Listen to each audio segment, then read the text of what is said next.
Hello, this is Dr. Richard Cheng from Shanghai, China, updating you on the COVID-19 pandemic outbreak. I have a story to tell you. Yesterday, I spent almost 1 hour talking to a patient in Ground Zero in Wuhan.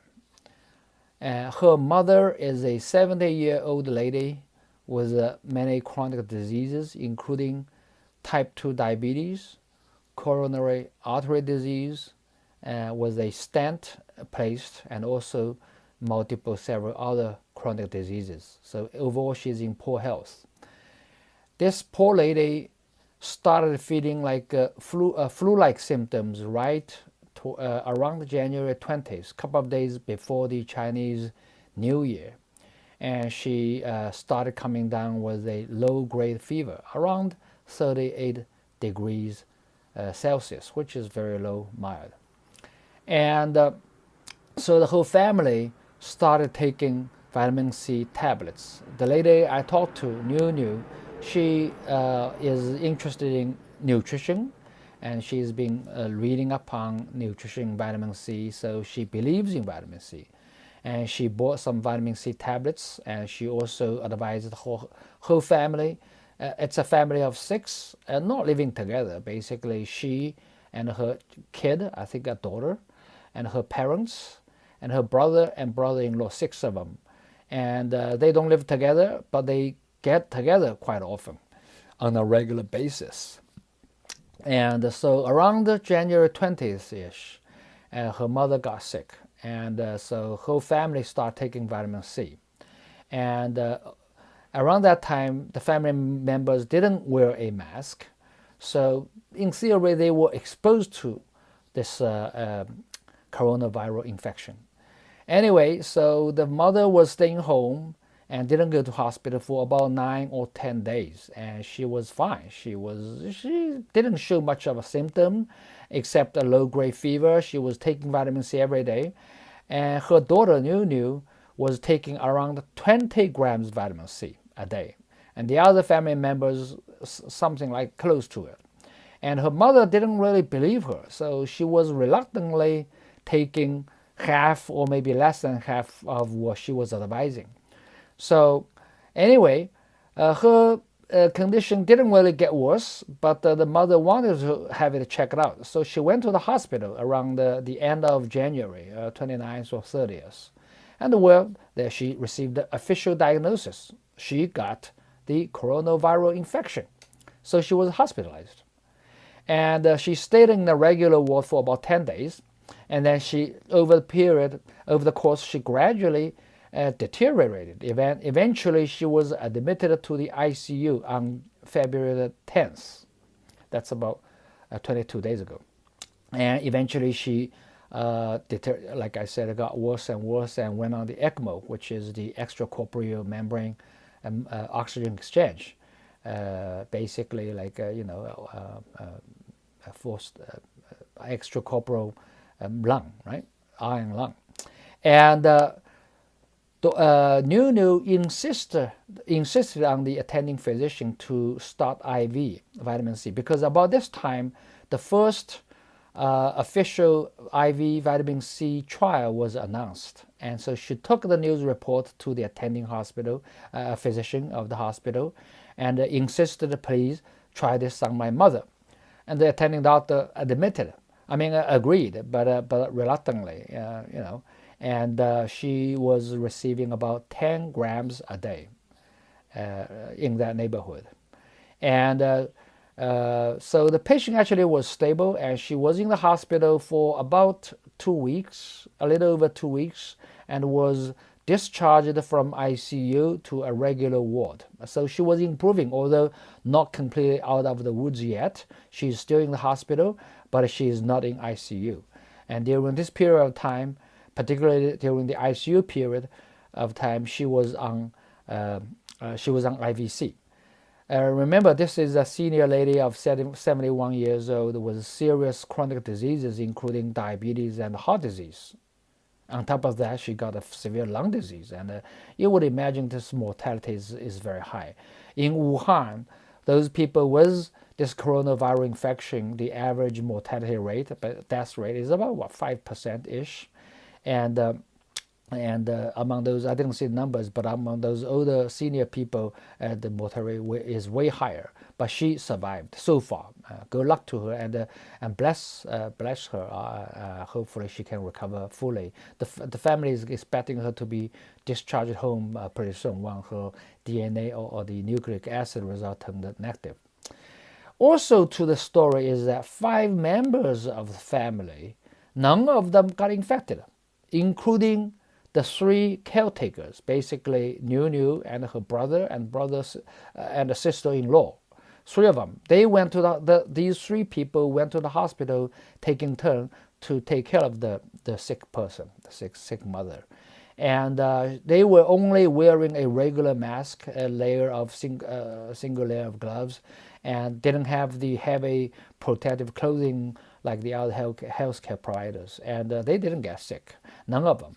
And also, the father and the younger kid, less than 10 years old, they were exposed to the condition because when the mother was sick, and nobody was, taking any preventive measure, but none of them were sick, and they all have been on vitamin C, and Nuni has been on it for 20 grams a day, and she really believed in it, and I believe, although this is only a case report, it again adds in the context of the historical records, which is mountain high, and decades of clinical cases, clinical trials research, which shows we got enough evidence to show that vitamin C is able to kill. Vitamin C can kill virus in the body.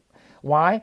Primarily through vitamin C's ability to produce hydrogen peroxide. We all know hydrogen peroxide is a powerful germ killer. It kills bacteria, it kills virus. Okay, and so when the dose is high enough, it can kill virus. Or of course, for the coronavirus infection, on top of this virus killing ability, vitamin C early, like in this case, starting from the beginning, she was on vitamin C. Early and sufficient amount of vitamin C not only acts as a viral killing drug, it also is a powerful antioxidant.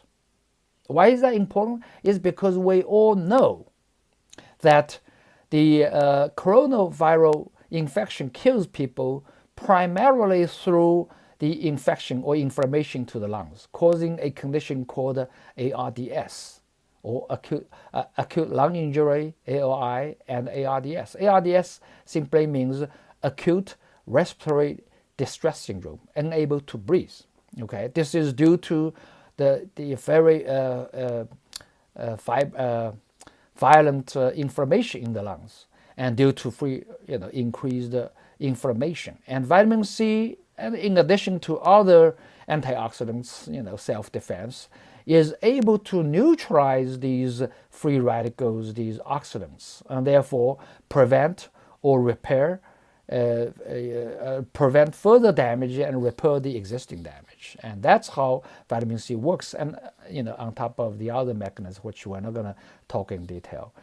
Therefore, from this story, I think there are 3 take-home messages.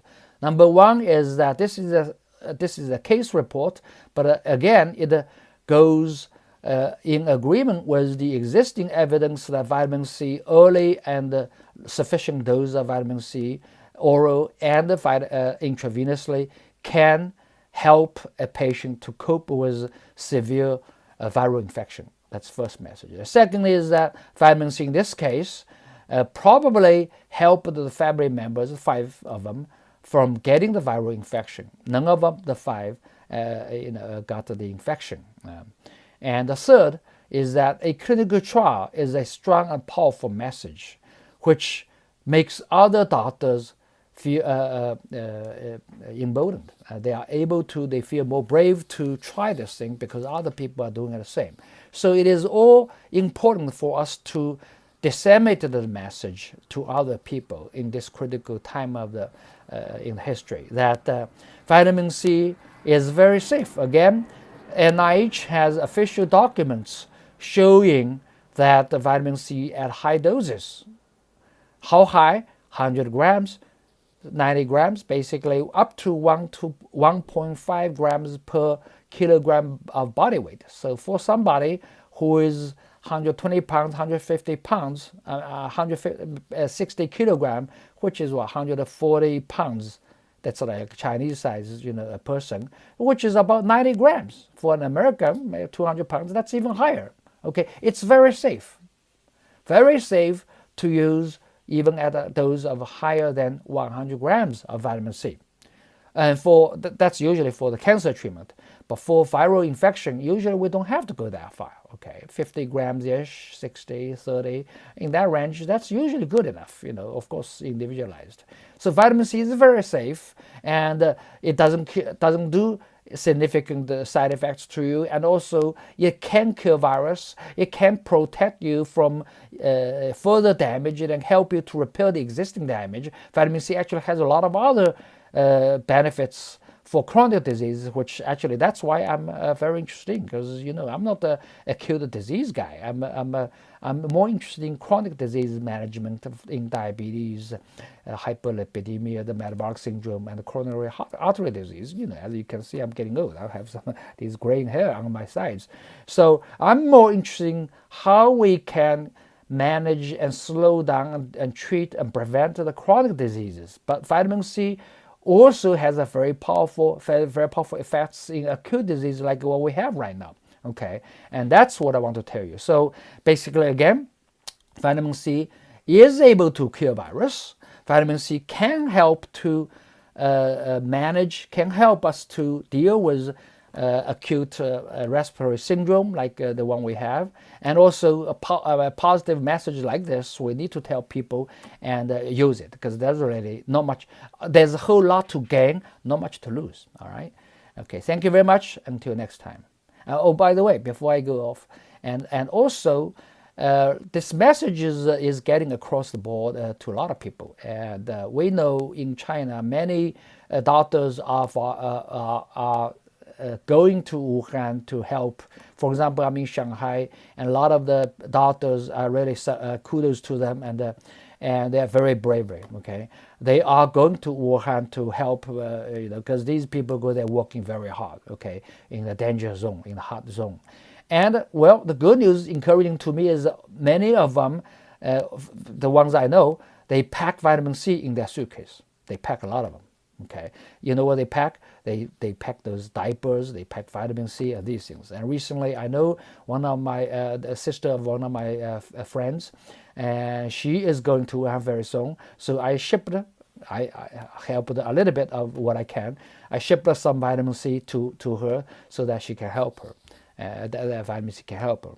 And I'm fully confident that vitamin C is powerful, is great, and this time around, more and more people will know about vitamin C. So let's act right now. Let's not to wait until that magic vaccine and antiviral drug comes around. Okay, before that, all we have to do is the standard support care and also vitamin C.